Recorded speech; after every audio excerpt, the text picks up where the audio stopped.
வணக்கம்.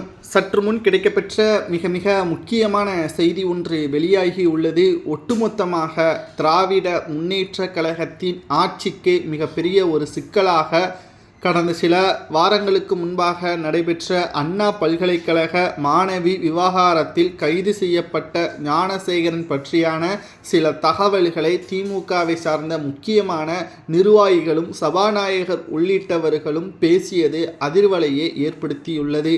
நிச்சயம் அந்த திராவிட முன்னேற்றக் கழகத்தை முக்கியமான நபராக இருக்கக்கூடியவர் என்பதும் இதன் மூலமாக வெட்ட வெளிச்சத்தில் வந்துள்ளது.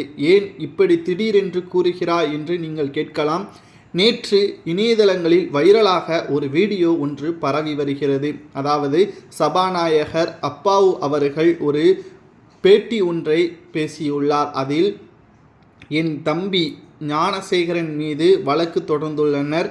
அந்த வழக்கை விசாரணை செய்வதற்காக 3 IPS பெண் அதிகாரிகளை வைத்துள்ளார்கள். அதாவது என் தம்பி என்று கூறியும் மீண்டும் பெண் IPS அவரை விசாரணை செய்வதா என்று சிரித்தபடியே பேசியுள்ளார். இந்த இடத்தில் அந்த பெண்களுக்கு பாதுகாப்பு இல்லாதது போல் அமைகிறது. மூன்றாவது விஷயம் என்னவென்றால், சபாநாயகராக இருக்கக்கூடிய உயர் பதவியில் இருக்கக்கூடிய அப்பாவு அவர்கள் குற்றவாளி, அதுவும் பாலியல் வழக்கில் கைது செய்யப்பட்டுள்ள குற்றவாளியே என் தம்பி என்று கூறுவதற்கு காரணம் என்ன?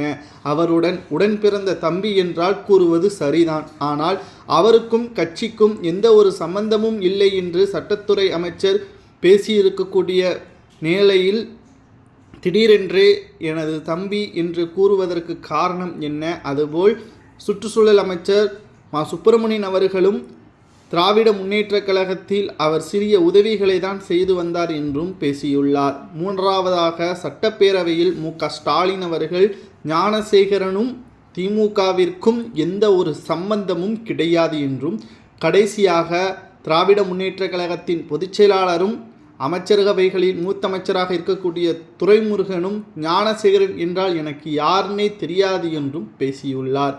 கடைசியில் இதை நாம் பார்க்கும் பொழுது 3 நபர்களும் வெவ்வேறான பதில்களை தான் தெரிவித்திருக்கிறார்கள். இதிலிருந்து நாம் பார்க்கும் பொழுது சபாநாயகருக்கு மிகவும் நெருக்கமானவர் என்பது தெரிய வருகிறது. அதுபோல் சுப்பிரமணியன் அவர்களுக்கும் நெருக்கமானவர் என்பது தெரிய வருகிறது. அப்பொழுது இவர்களில் இருவரில் யாராவது ஒருவராக அந்த இருக்கலாமா என்ற விமர்சனங்களும் கேள்விகளும் நேற்று முழுவதுமாக இந்த வீடியோ வைரலாக பரவி வருகிறது. மேலும் இவர்களில் இருவரில் யாராவது ஒருவராக இருந்தால் என்ன தண்டனை கொடுக்கலாம் என்பதை